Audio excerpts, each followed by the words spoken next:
छात्रों, मेरे रहते आपका बिहार बोर्ड में नंबर कम आ जाए यह बर्दाश्त नहीं।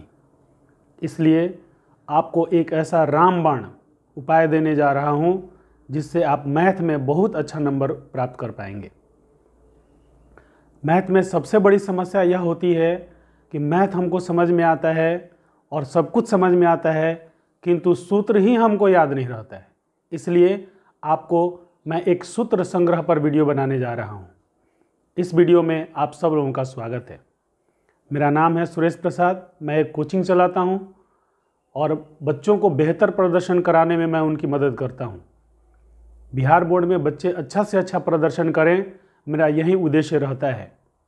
इस उद्देश्य से यह वीडियो बनाने जा रहा हूं। मैं उम्मीद करता हूं कि इस वीडियो से आपको लाभ पहुंचेगा और आप अपना बेहतर प्रदर्शन कर पाएंगे।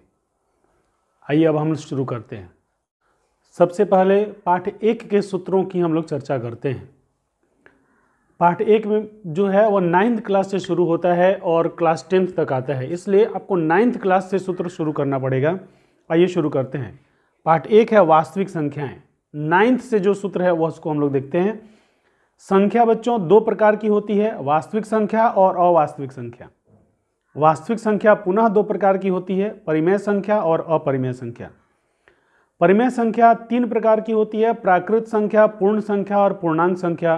प्राकृत संख्या 4 प्रकार के होते हैं, सम संख्या, विषम संख्या, भाज्य संख्या और अभाज्य संख्या। अंक की परिभाषा 0, 1, 2, 3, 4, 5, 6, 7, 8, 9 को अंक कहते हैं। इनकी संख्या कुल 10 होती है। हम लोग जिस मैथ का प्रयोग करते हैं उसमें 10 अंकों से मैथ पूरा बनाया जाता है, इसलिए उस प्रणाली को हम लोग दार्शनिक प्रणाली कहते हैं। सम संख्या की परिभाषा वह प्राकृत संख्या जो 2 से पूरा भाग लग जाता है उसे सम संख्या कहते हैं, या ऐसा कहें कि वह प्राकृत संख्या जिसके अंत में इकाई अंक पर 0, 2, 4, 6, 8 रहता है वह सम संख्या होता है। जैसे 2, 4, 6, 8 से लेकर अनंत तक। संख्या किसे कहते हैं? अंक अकेले या समूह में मिलकर इस संख्या का निर्माण करते हैं। अब विषम संख्या वह प्राकृत संख्या जो 2 से पूरा भाग नहीं लगता है उसको विषम संख्या कहते हैं। जैसे 1, 3, 5, 7, 9, 11 डॉट से लेकर अनंत तक। अभाज्य संख्या वह प्राकृत संख्या जो एक और स्वयं के अलावा किसी अन्य संख्या से भाग नहीं लगे उसे अभाज्य संख्या कहते हैं। जैसे 2, 3, 5, 7, 11, 13, 17, 19, 23, 29, 31, 37, 41, 43, 47 डॉट से लेकर अनंत तक। अभाज्य संख्या का एक और परिभाषा होता है कि ऐसी संख्या जिसके केवल 2 ही गुणनखंड होते हैं उसे अभाज्य संख्या कहते हैं। अभाज्य संख्या वह प्राकृत संख्या जो एक और स्वयं के अलावा किसी अन्य संख्या से भी पूरा भाग लग जाता है उसे भाज्य संख्या कहते हैं। जैसे 4, 6, 8, 9, 10, 12, 14, 16, 18 डॉट से अनंत तक। या दूसरे तरीके से कहें कि वह संख्या जिसके 2 से अधिक गुणनखंड होते हैं उसे भाज्य संख्या कहते हैं। अब आइए प्राकृत संख्या।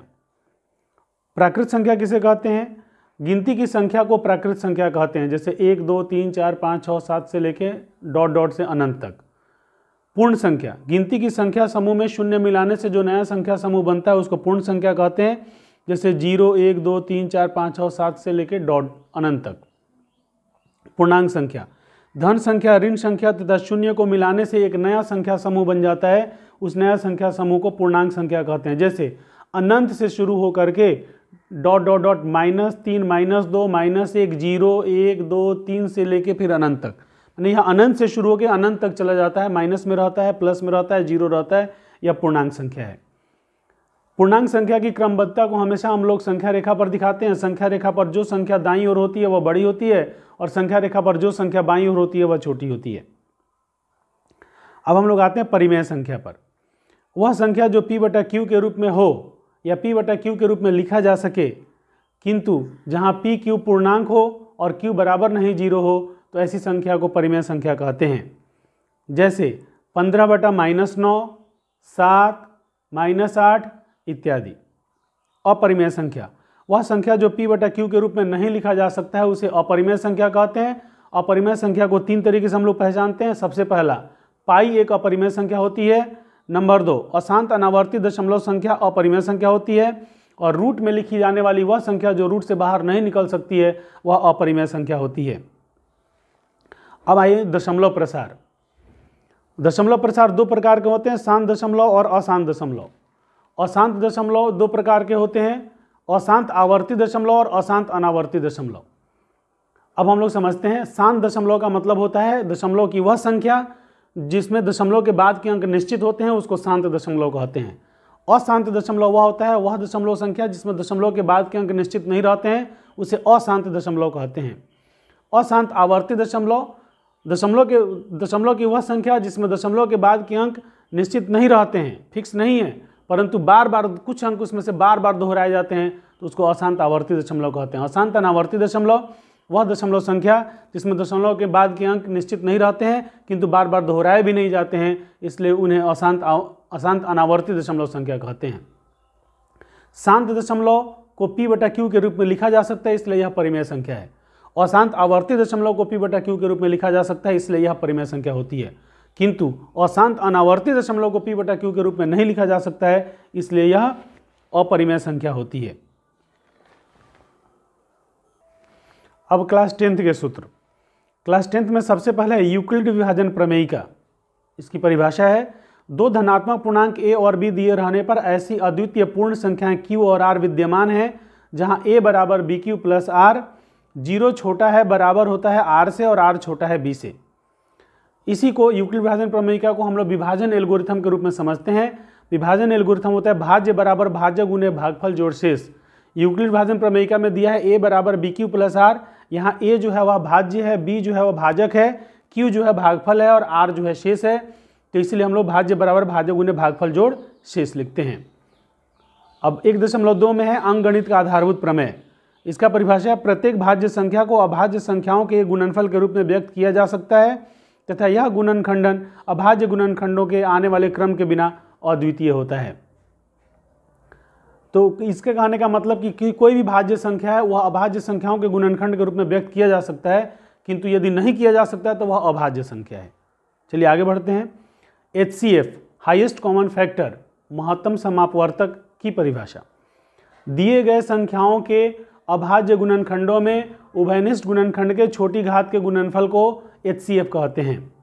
LCM की परिभाषा, दिए गए संख्याओं के अभाज्य गुणनखंडों में प्रत्येक गुणनखंड के बड़ी घात के गुणनफल को उसका LCM कहते हैं।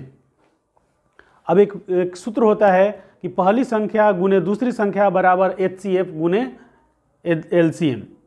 पहली संख्या गुने दूसरी संख्या बराबर लस गुना मस, ऐसा इसका सूत्र होता है। सह अभाज्य संख्या, ऐसी 2 अभाज्य संख्याएं जिनका मौसा 1 होता है, सह अभाज्य संख्या की परिभाषा, ऐसी 2 संख्या जिनका मौसा 1 होता है तो उन दोनों संख्याओं को सह अभाज्य संख्या कहते हैं। ये आप ध्यान रखिएगा, सह अभाज्य संख्या 1 नंबर वाले प्रश्न में पूछा जाता है। अब पाठ 2 के सूत्र। पाठ 2 को हम लोग पहले 9th क्लास से लेते हैं क्योंकि यह 9th क्लास से शुरू होकर के तब 10th क्लास में खत्म होता है। आइए पाठ 2। सबसे पहले बहुपद में, इसका नाम है बहुपद। चर की परिभाषा, वह राशि जिसका मान बदलता रहता है उसको चर कहते हैं, जैसे x, y, z। अचर की परिभाषा, वह राशि जिसका मान नहीं बदलता है उसको अचर कहते हैं। देखिए, जितने भी अक्षर हम लोग गणित में प्रयोग करते हैं वे सब चर होते हैं और जितने भी संख्याएं गणित में प्रयोग करते हैं वे सब अचर होते हैं। अब आगे हम लोग बढ़ते हैं बहुपद की परिभाषा। एक चर में स्थित वह व्यंजक जिसमें चर का घात पूर्ण संख्या रहता है उस व्यंजक को बहुपद कहते हैं। बहुपद की परिभाषा फिर से, एक चर में स्थित वह व्यंजक जिसमें चर की घात पूर्ण संख्या होती है तो उस व्यंजक को बहुपद कहते हैं, जैसे 2x + 3, 5x square, 1/3x square minus 2x। अब बहुपद का प्रकार कई आधारों पर दिया जाता है। तो पद के आधार पर बहुपद के कई प्रकार होते हैं, जैसे एक पदी बहुपद, द्विपदी बहुपद, त्रिपदी बहुपद, चतुर्पदी बहुपद इत्यादि। चरों के घात के आधार पर भी बहुपद के कई प्रकार होते हैं, जैसे रैखिक बहुपद, द्विघात बहुपद, त्रिघात बहुपद, चतुर्घात बहुपद, पंचघात बहुपद, इसी तरह आगे बढ़ता जाता है। चर की संख्या के आधार पर बहुपद का प्रकार, एक चर वाला बहुपद, दो चर वाला, जिसमें एक चर होता है उसको एक चर वाला बहुपद कहते हैं, जिसमें दो चर होता है उसको दो चर वाला बहुपद कहते हैं, जिसमें तीन चर होता है तीन चर वाला बहुपद कहते हैं। इसी तरह और आगे तक बढ़ता जाता है। अब बहुपद में अचर बहुपद, अचर बहुपद क्या होता है? अचर बहुपद मैंने वह बहुपद जिसमें चर नहीं रहता है उसको अचर बहुपद कहते हैं। शून्य बहुपद, शून्य को शून्य बहुपद कहा जाता है। यह बात आपको ध्यान में रखना है। अब हम लोग पढ़ते हैं बहुपद की घात। किसी बहुपद में जो भी चर हम लोग इस्तेमाल करते हैं उस चर के अधिकतम घात को उस बहुपद की घात कहते हैं। जैसे 2x² + 3 में x की अधिकतम घात 2 है तो यह द्विघात बहुपद हो गया। 3x + 1 रैखिक बहुपद हो गया। तो बहुत चर का जो अधिकतम घात होता है उसी को बहुपद की घात कहते हैं। अब बहुपद का गुणांक, किसी भी बहुपद में किसी पद में जो संख्या इस्तेमाल किया जाता है उस संख्या को उस पद का गुणांक कहते हैं। गुणांक को दूसरे तरीके से भी हम लोग कहते हैं, किसी पद में किसी स्पेशल संख्या को गुणनखंड को दे करके कहता है कि इसका गुणांक बताइए, तो उस पद में उस जो गुणनखंड पूछा है उसके अलावा जितने गुणनखंड बनते हैं उनके गुणनफल को उसका गुणांक कहते हैं। या पद में केवल यदि सिंपली आपसे गुणांक पूछता है तो आप उस पद में जो संख्या दिया रहता है वही संख्या उसका गुणांक होता है। अब हम लोग पढ़ना है बहुपद का शून्यक। बहुपद का शून्यक या बहुपद का मूल या बहुपद का हल, ये सब एक ही बात होता है। किसी भी बहुपद में चर का ऐसा मान जो बहुपद में रखने पर बहुपद शून्य हो जाता है, माने बहुपद का मान 0 हो जाता है, तो उस मान को बहुपद का शून्य कहते हैं। अब ये शेषफल प्रमेय, यदि Px कोई बहुपद हो उसे x - a से भाग किया जाए तो शेषफल Pa प्राप्त होता है। इस प्रमेय को शेषफल प्रमेय कहते हैं। कह रहा है कि कोई एक बहुपद है उसको x - a से माने रैखिक बहुपद से भाग करते हैं तो उसका जो शेषफल होता है Pa, माने एक बहुपद के रूप में शेषफल प्राप्त होता है वह Pa होता है। उस यही प्रमेय को शेषफल प्रमेय कहते हैं। अब गुणनखंड प्रमेय, यदि Px को x - a से भाग करें और Pa बराबर 0 माने शेषफल बराबर 0 आए तो x - a Px का एक गुणनखंड होगा। यदि x - a Px का एक गुणनखंड है तो Pa बराबर 0 होगा। अब आइए हम लोग कुछ सर्व समीकरण याद करते हैं जो 9th क्लास में हम लोग याद किए हैं। a + b का होल स्क्वायर बराबर a² + 2ab + b² होता है। a - b का होल स्क्वायर बराबर a² - 2ab + b² होता है। a² - b² बराबर a + b × a - b होता है। x + a × x + b बराबर x² + a + b × x + a × b होता है। a + b + c का होल स्क्वायर बराबर a² + b² + c² + 2ab + 2bc + 2ca होता है। a + b का होल क्यूब बराबर a³ + b³ + 3ab × a + b होता है। इसका दूसरा सूत्र भी होता है a³ + b³ + 3a² + 3ab² होता है। a - b का होल क्यूब बराबर a³ - b³ - 3ab × a - b होता है। इसका दूसरा सूत्र होता है a³ - b³ - 3a² + 3ab² होता है। a³ + b³ का सूत्र होता है a + b का whole cube - 3ab × a + b होता है। इसका दूसरा सूत्र होता है a + b × a² - ab + b² होता है। a³ - b³ का सूत्र होता है a - b का whole cube + 3ab × a - b होता है। इसका दूसरा सूत्र होता है a - b × a² + ab + b² होता है।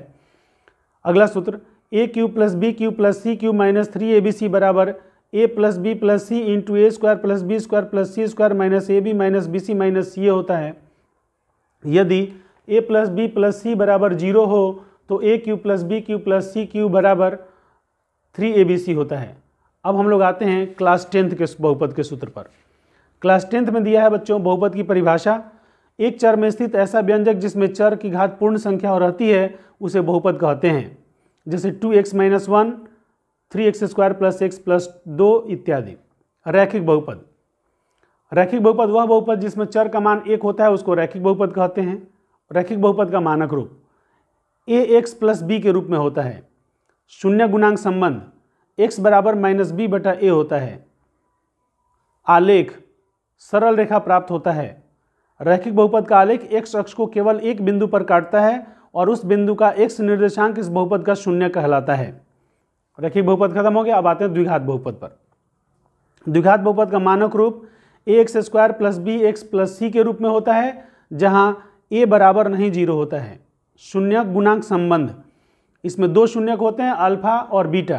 तो अल्फा + बीटा बराबर -b/a होता है। अल्फा × बीटा बराबर c/a होता है। कुछ विशेष बात, द्विघात बहुपद का आलेख परवलय के आकार का होता है। द्विघात बहुपद का आलेख परवलय, हाँ इसको हिंदी में अंग्रेजी में पैराबोला भी कहते हैं। द्विघात बहुपद का आलेख एक अक्ष को दो बिंदुओं पर काटता है। उन बिंदुओं के एक्स निर्देशांक उस बहुपद के शून्य कहलाते हैं। यदि परवलय का मुंह ऊपर की ओर होता है तो एक्स स्क्वायर का गुणांक हमेशा धनात्मक होता है। यदि परवलय का मुंह नीचे की ओर होता है तो एक्स स्क्वायर का गुणांक हमेशा ऋणात्मक होता है। यदि परवलय एक्स अक्ष को नहीं काटता है तो उस बहुपद का जो शून्यक है वह अवास्तविक संख्या होती है। अब त्रिघात बहुपद, त्रिघात बहुपद का मानक रूप x cube plus b x square plus c x plus d के रूप का होता है। यहाँ ए बराबर नहीं 0 होता है। त्रिघात बहुपद का शून्य गुणांक संबंध, इसका 3 गो शून्यक होता है अल्फा बीटा गामा। तो पहला होता है संबंध इसका alpha plus beta plus gamma बराबर माइनस बी बटा ए होता है। फिर दूसरा होता है alpha into beta plus beta into gamma plus gamma into alpha बराबर सी बटा ए होता है। तीसरा होता है alpha into beta into gamma बराबर माइनस डी बटा ए होता है। कुछ इस विशेष बात, त्रिघात बहुपद का आलेख क्षैतिज एक्स के आकार का होता है। त्रिघात बहुपद का आलेख एक्स अक्ष को 3 बिंदुओं पर काटता है और उन बिंदुओं के एक्स निर्देशांक बहुपद के शून्य कहलाते हैं। यदि त्रिघात बहुपद x cube minus x square के रूप का होगा तो उसका ग्राफ एक्स अक्ष को केवल 2 बिंदुओं पर काटेगा। यदि त्रिघात बहुपद एक्स क्यूब के रूप का होगा तब उसका ग्राफ मूल बिंदु से गुजरेगा और एक्स अक्ष को केवल एक बिंदु पर काटेगा। अगला बहुपद में विभाजन एल्गोरिथम। इसमें विभाजन एल्गोरिथम होता है पी एक्स बराबर जी एक्स गुना q x plus r x. यहाँ पी एक्स को भाज्य कहते हैं, जी एक्स को भाजक कहते हैं, क्यू एक्स को भागफल कहते हैं और आर एक्स को शेषफल कहते हैं। और बहुपद का मानक रूप, भाग देते समय हमें बहुपद का मानक रूप याद करना पड़ता है।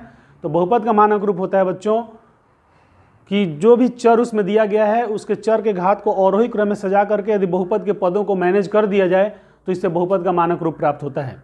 इस तरह पाठ 2 का सूत्र समाप्त होता है और आप लोग बढ़िया से प्रैक्टिस कीजिए। फिर हम लोग पाठ 3 पर चलते हैं। अब पाठ 3 2 चर वाले रैखिक समीकरण।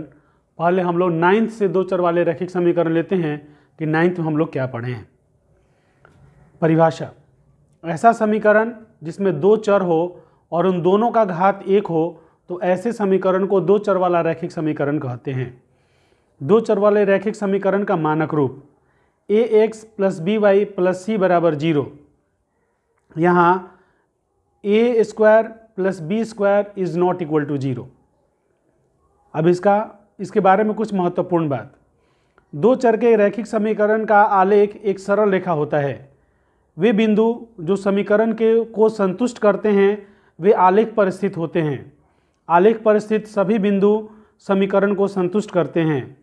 आलेख पर स्थित सभी बिंदु समीकरण के हल कहलाते हैं। इतना बात आपको 9th में पढ़ना था। अब आते हैं 10th क्लास में। 2 चर वाले रैखिक समीकरण युग्म। अब यहाँ पर आपको ध्यान देना है बच्चों, 9th में आपने पढ़ा था 2 चर वाले रैखिक समीकरण, यहाँ पढ़ना है 2 चर वाले रैखिक समीकरण युग्म। यहाँ जोड़ा समीकरण पढ़ना है। इस बात को ध्यान में रखते हुए तब आगे पढ़ाई करते हैं।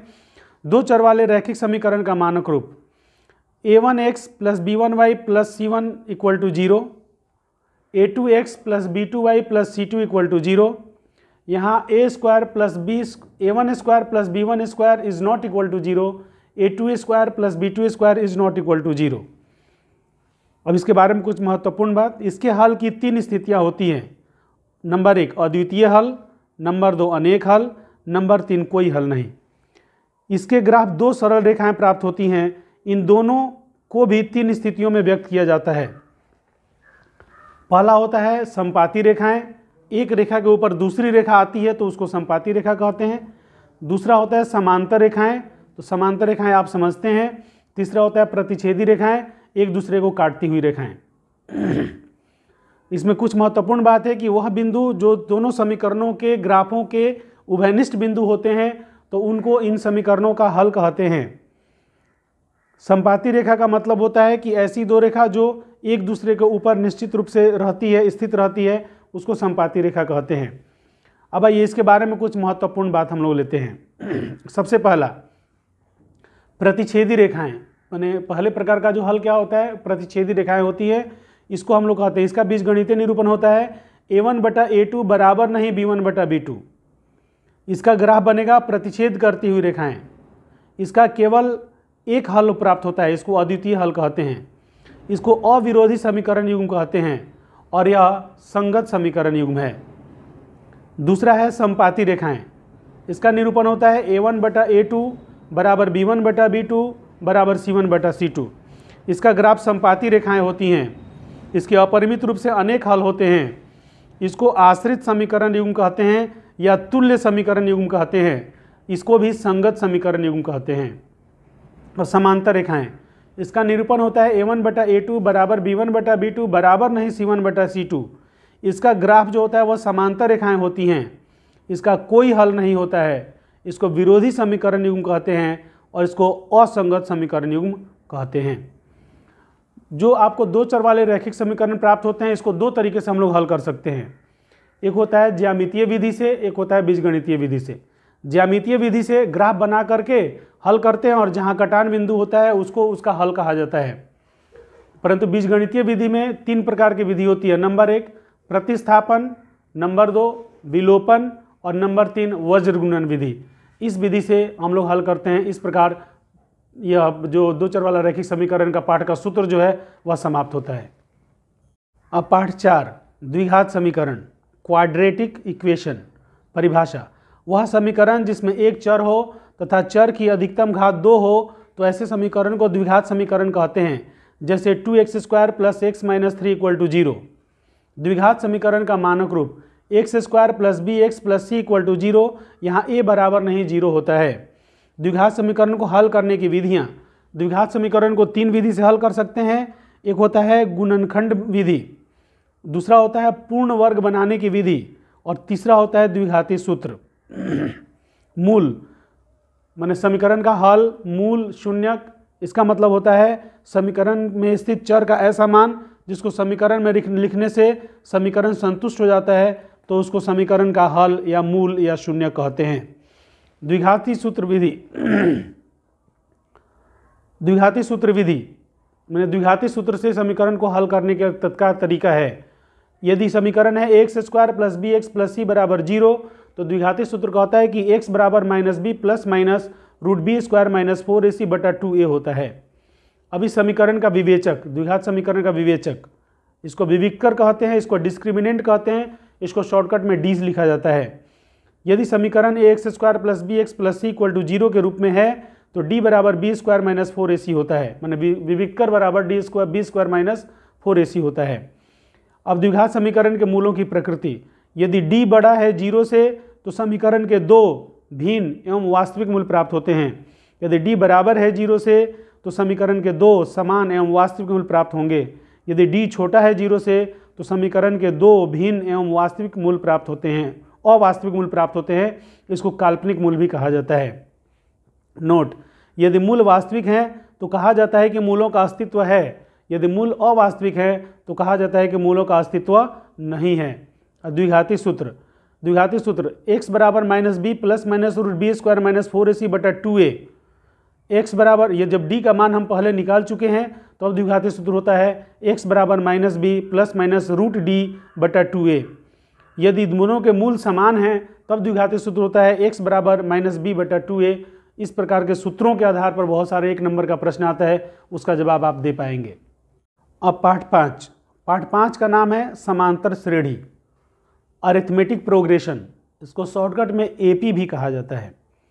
इसकी परिभाषा, संख्याओं की ऐसी सूची जिसमें प्रत्येक पद में समान संख्या जोड़ने से अगला पद प्राप्त होता है।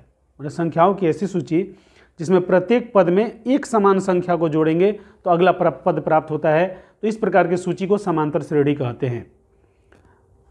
इसमें पद, पहला पद को A1 से या A से व्यक्त करते हैं, दूसरा पद को A2 से व्यक्त करते हैं, तीसरा पद को A3 से और nवां पद को AN से व्यक्त किया जाता है। सार व अंतर, किसी समांतर श्रेणी में एक पद में से उसके तुरंत पीछे वाले पद को घटाने से जो संख्या प्राप्त होती है उसी संख्या को सार्वंतर कहा जाता है। जैसे d बराबर A4 - A3, d बराबर A2 - A1। समांतर श्रेणी के प्रकार, AP के दो प्रकार होते हैं, परिमित AP और अपरिमित AP। परिमित AP का मतलब जिस एपी के बाद में डॉट डॉट डॉट नहीं लगा रहता है वह परिमित एपी होता है, और जिस एपी के बाद में डॉट डॉट डॉट लगा रहता है वह अपरिमित एपी होता है। एपी का सामान्य सूत्र माने जनरल फार्मूला या स्टैंडर्ड फॉर्म कह सकते हैं। एपी बराबर होता है a plus d a plus 2d a plus 3d dot dot dot, माने इसी तरह आगे तक। एनवा पद ज्ञात करने का सूत्र एन बराबर ए प्लस एन माइनस 1d होता है। एपी के एन पदों का योग एस एन बराबर एन बटा 2 कोष्ठ में 2a plus N minus 1d कोष्ठ बंद होता है। एस एन बराबर, दूसरा सूत्र होता है एस एन बराबर एन बटा 2 ए प्लस ए एन। तीसरा सूत्र होता है एस एन बराबर एन बटा 2 ए प्लस एल। एक बात यहाँ ध्यान रखना है बच्चों, यदि पदों का योग दिया हो और तब आपसे कोई पद पूछता हो, ए एन पूछता हो, तो एस एन माइनस 1 होता है। जैसे A7 आपसे पूछता है तो S7 माइनस S6 बराबर A7 होता है। इस प्रकार हम लोग प्राप्त करेंगे। कई बार क्या होता है बच्चों, एपी दे करके और पीछे से पद पूछता है तो एपी को हम लोग क्या करेंगे, उल्टा कर देंगे, और उल्टा करने के बाद जो हम लोग का सूत्र है वहीं सब सूत्र लगाएंगे, तो हमको एपी का जो भी पीछे से पद पूछ रहा है वह सब हमें प्राप्त हो जाएगा। समाप्त। अब पाठ 6 का नाम है त्रिभुज। समरूप आकृतियाँ, इसका परिभाषा हम लोग शुरू करते हैं। समरूप आकृतियाँ ऐसी दो आकृतियाँ जिनके संगत कोण बराबर होते हैं तथा संगत भुजाएं समानुपाती होती हैं तो उन्हें समरूप आकृतियाँ कहते हैं। जैसे दो ब्लेड समरूप होते हैं, एक ही निगेटिव से निकले हुए दो फोटो समरूप होते हैं, सभी वृत्त समरूप होते हैं, सभी वर्ग समरूप होते हैं, सभी समबाहु त्रिभुज समरूप होते हैं। फिर से एक बार, समरूप आकृतियाँ, देखिए आकृतियाँ, एक सर्वांगसम आकृतियाँ, एक समरूप आकृतियाँ। सर्वांगसम आकृतियाँ वो आकृतियाँ होती हैं जो एक दूसरे के ऊपर रखने से हूबहू फिट बैठ जाती हैं, किधर से भी अधिक कम नहीं होता है, तो इस प्रकार की आकृतियों को सर्वांगसम आकृतियाँ कहते हैं। किंतु ये आपका पाठ जो है वह समरूप का पाठ है। सर्वांगसम आप 9th क्लास में पढ़े हैं। समरूप का मतलब होता है कि ऐसी दो आकृतियाँ जिनके संगत कोण तो बराबर होंगे परंतु संगत भुजाएं समानुपाती होती हैं तो उन्हें समरूप आकृतियाँ कहते हैं। जैसे दो ब्लेड हमेशा समरूप होते हैं, एक निगेटिव से निकले हुए सभी फोटो समरूप होते हैं, सभी वृत्त समरूप होते हैं, सभी वर्ग समरूप होते हैं, सभी समबाहु त्रिभुज समरूप होते हैं। समरूप त्रिभुज की परिभाषा, ऐसा दो त्रिभुज जिनके सभी संगत कोण बराबर हों और सभी संगत भुजाएं समानुपाती हों तो ऐसे त्रिभुज को समरूप त्रिभुज कहते हैं। अब थेल्स प्रमेय, थेल्स प्रमेय को आधारभूत समानुपातिकता प्रमेय भी कहते हैं। कथन, थेल्स प्रमेय माने क्या होता है इसको बताते हैं। थेल्स प्रमेय कहता है यदि किसी त्रिभुज की एक भुजा के समांतर अन्य दो भुजा को भिन्न भिन्न बिंदुओं पर प्रतिच्छेद करने के लिए एक रेखा खींची जाए तो ये अन्य दो भुजाएं एक ही अनुपात में विभाजित हो जाती हैं। इस नियम को थेल्स प्रमेय कहते हैं। थेल्स प्रमेय का विलोम या आधारभूत समानुपातिकता प्रमेय का विलोम यह कहता है यदि एक रेखा किसी त्रिभुज की दो भुजाओं को एक ही अनुपात में विभाजित करे तो वह तीसरी भुजा के समांतर हो जाती है। इस प्रकार थेल्स प्रमेय का विलोम होता है। अब प्रमेय के कसौटी, समरूपता की कसौटियाँ, समरूपता की 3 कसौटियाँ हैं। ए कसौटी, एस कसौटी, एस कसौटी। ए समरूपता कसौटी क्या कहता है यह सुनिए। यदि दो त्रिभुजों में संगत कोण बराबर हों तो उनकी संगत भुजाएं एक ही अनुपात में होती हैं, इसलिए दोनों त्रिभुज समरूप हो जाते हैं। इस नियम को समरूपता की ए कसौटी कहते हैं। अब एस समरूपता कसौटी का कथन, यदि दो त्रिभुज में एक त्रिभुज की भुजाएं दूसरे त्रिभुज की भुजाओं के समानुपाती हों तो इनके संगत कोण बराबर हो जाते हैं और इसलिए ये दोनों त्रिभुज समरूप हो जाते हैं। इस नियम को एस समरूपता कसौटी कहते हैं। एस समरूपता कसौटी का कथन, यदि एक त्रिभुज का एक कोण दूसरे त्रिभुज के एक कोण के बराबर हो तथा इन कोणों को अंतर्गत करने वाली भुजाएं समानुपाती हों तो दोनों त्रिभुज समरूप हो जाते हैं और इस नियम को एस समरूपता कसौटी कहते हैं। अब आते हैं हम लोग 6.4 में। 6.4 में एक प्रमेय है, इसको हम लोग कहते हैं भुजा और क्षेत्रफल के बीच का संबंध वाला प्रमेय। इसका कथन होता है कि दो समरूप त्रिभुजों के क्षेत्रफल का अनुपात इनकी संगत भुजाओं के अनुपात के वर्ग के बराबर होता है। अर्थात एरिया ऑफ त्रिभुज ABC बटा एरिया ऑफ त्रिभुज DEF बराबर AB बटा DE का होल स्क्वायर। अब आते हैं प्रमेय नंबर 7 पर। प्रमेय नंबर 7 कहता है यदि किसी समकोण त्रिभुज के समकोण वाले शीर्ष से कर्ण पर लंब डाला जाए तो इस लंब के दोनों ओर बने त्रिभुज संपूर्ण त्रिभुज के समरूप होते हैं और दोनों आपस में भी समरूप होते हैं। फिर से एक बार और, यदि किसी समकोण त्रिभुज के समकोण वाले शीर्ष से कर्ण पर लंब डाला जाए तो इस लंब के दोनों ओर बने त्रिभुज संपूर्ण त्रिभुज के समरूप होते हैं तथा परस्पर भी समरूप होते हैं। प्रमेय नंबर 7, प्रमेय 7 हो गया। प्रमेय 8 को पाइथागोरस प्रमेय कहते हैं। यह प्रमेय कहता है एक समकोण त्रिभुज में कर्ण का वर्ग शेष दो भुजाओं के वर्गों के योग के बराबर होता है। पाइथागोरस प्रमेय का विलोम प्रमेय नंबर 9, यह कहता है यदि किसी त्रिभुज की एक भुजा का वर्ग अन्य दो भुजाओं के वर्गों के योग के बराबर हो तो पहली भुजा का समूह कोण समकोण होता है। अब देखिए बच्चों, पार्ट 6 में थेल्स प्रमेय का विलोम, पाइथागोरस प्रमेय का विलोम, यह चार जो प्रमेय इंपॉर्टेंट प्रमेय हैं, इनमें से एक प्रमेय हर साल पूछता है। वह किस मैंने मॉर्निंग शिफ्ट में पूछेगा कि इवनिंग शिफ्ट में पूछेगा, यह उसके ऊपर निर्भर करता है, पर यह कि दोनों शिफ्ट में पूछेगा यह उसके ऊपर निर्भर करता है। परंतु थेल्स का विलोम, पाइथागोरस प्रमेय का विलोम सिद्ध करने का तरीका निश्चित रूप से रट लीजिएगा, याद कर लीजिएगा। इस प्रकार इस पाठ में सूत्र नहीं है, प्रमेय ही इस पाठ का सूत्र है। अब हम लोग पार्ट 9 पर चलते हैं, पार्ट 6 हो गया, पार्ट 7 पर चलते हैं। पार्ट 7 जो है बच्चों वह 9th क्लास से शुरू होकर के तब 10th क्लास में आता है। तो 9th क्लास से पहले हम लोग शुरू करते हैं। सबसे पहले निर्देशांक ज्यामिति की परिभाषा। गणित की वह शाखा जिसमें किसी तल में स्थित एक बिंदु का अध्ययन किया जाता है तथा उस पर बहुत सारी संक्रियाएं की जाती हैं, उसे निर्देशांक ज्यामिति कहते हैं। महत्वपूर्ण बिंदु, निर्देशांक ज्यामिति को फ्रांस के दार्शनिक रेने द कार्ते ने विकसित किया था, इसलिए इनके ही नाम पर उस तल को कार्तीय तल कहा जाता है।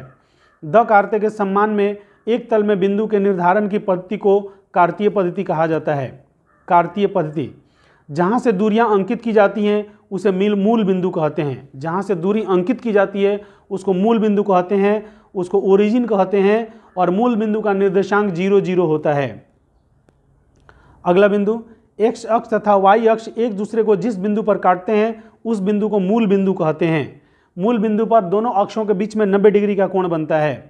एक्स डैश को एक्स अक्ष तथा वाई डैश को वाई अक्ष कहते हैं। या ऐसा कह सकते हैं कि जो कार्तीय तल में दो रेखाएं खींची जाती है उसमें से क्षैतिज रेखा को एक्स अक्ष और ऊर्ध्वाधर रेखा को वाई अक्ष कहा जाता है। बिंदु के निर्देशांक प्रथम चतुर्थांश में प्लस होता है, द्वितीय चतुर्थांश में माइनस प्लस होता है, तृतीय चतुर्थांश में माइनस होता है तथा चतुर्थ चतुर्थांश में एक प्लस और माइनस होता है। इसको हम लोग ऐसे कह सकते हैं कि कार्तीय तल प्रत्येक तल को मैंने दो रेखाएं निर्देशांक रेखाएं प्रत्येक तल को 4 भागों में बांटती हैं। उन 4 भागों को प्रथम चतुर्थांश, द्वितीय चतुर्थांश, तृतीय चतुर्थांश और चतुर्थ चतुर्थांश कहते हैं। अब यह बिंदु किस चतुर्थांश में हम लोग का निर्धारित रहता है, यह 1 नंबर वाले में पूछता है, आप उसका जवाब दे सकते हैं। एक शख्स से किसी बिंदु की दूरी को उसका वाई निर्देशांक कहा जाता है या कोटि कहा जाता है। 1 नंबर इस पाठ का लगभग 9th से आता है, इसलिए बच्चों 9th के सूत्र को ध्यान से समझिएगा। फिर से एक बार और कहते हैं, एक्स अक्ष से किसी बिंदु की दूरी को उसका वाई निर्देशांक कहते हैं या उसको कोटि कहते हैं। जैसे कहा जाए 3 और 4, कोई निर्देशांक है 3 4, इसमें कोटि क्या है तो कोटि 4 है। या बिंदु का एक्स अक्ष से दूरी क्या है तो एक्स अक्ष से दूरी 4 है। इसी प्रकार अगला में वाई अक्ष से किसी बिंदु की दूरी को उसका एक्स निर्देशांक कहते हैं या भुज कहते हैं। आगे फिर अगला बिंदु, एक बिंदु के निर्देशांक एक्स अक्ष पर x0 होता है तथा y अक्ष पर 0y होता है। तल को कार्तीय या निर्देशांक तल कहा जाता है और रेखाओं को निर्देशांक अक्ष कहा जाता है। निर्देशांक अक्ष या x अक्ष y अक्ष इसको कहा जाता है। अब हम लोग 10th क्लास से शुरू करते हैं। 10th क्लास के निर्देशांक ज्यामिति में मात्र 3 सूत्र हैं, दूरी सूत्र, विभाजन सूत्र और क्षेत्रफल सूत्र। दूरी सूत्र, अंडर रूट x निर्देशांकों के अंतर का वर्ग प्लस y निर्देशांकों के अंतर का वर्ग, या इसको शॉर्टकट में कहा जाए तो दूरी सूत्र होता है under root x2 minus x1 का whole square plus y2 minus y1 का होल स्क्वायर। यदि मूल बिंदु से दूरी पूछा जाए तो होता है under root x square plus y square. विभाजन सूत्र होता है बच्चों, बिंदुओं a x1 y1 तथा b x2 y2 को मिलाने वाली रेखा को P यदि m1 अनुपात m2 में विभाजित करता है तो P का निर्देशांक होता है m1 x2 plus m2 x1 बटा m1 प्लस m2 और m1 y2 plus m2 y1 बटा m1 प्लस m2। परंतु मध्य बिंदु का विभाजन सूत्र होता है, कोई भी दो बिंदु दिया है उसका मध्य बिंदु का विभाजन सूत्र होता है x1 + x2 बटा 2, y1 + y2 बटा 2। अब त्रिभुज का क्षेत्रफल, यदि किसी त्रिभुज के 3 बिंदु के निर्देशांक दिए हों तो उसका क्षेत्रफल होता है 1/2 into x1 into y2 - y3 कोष्ठ बंद plus x2 into y3 - y1 कोष्ठ बंद plus x3 into y1 - y2। इस प्रकार पाठ 7 का सूत्र समाप्त होता है। आप लोग यह वीडियो देख रहे हैं, इसके लिए बहुत बहुत धन्यवाद। इसके बाद के सूत्र आपको अगले वीडियो में, इसका मन इस वीडियो का जो पार्ट 2 है उस पार्ट में आपको पूरा लास्ट तक का सब सूत्र मिलेगा। आप लोग यह वीडियो देखें, इसलिए पुनः आप लोगों का बहुत बहुत धन्यवाद।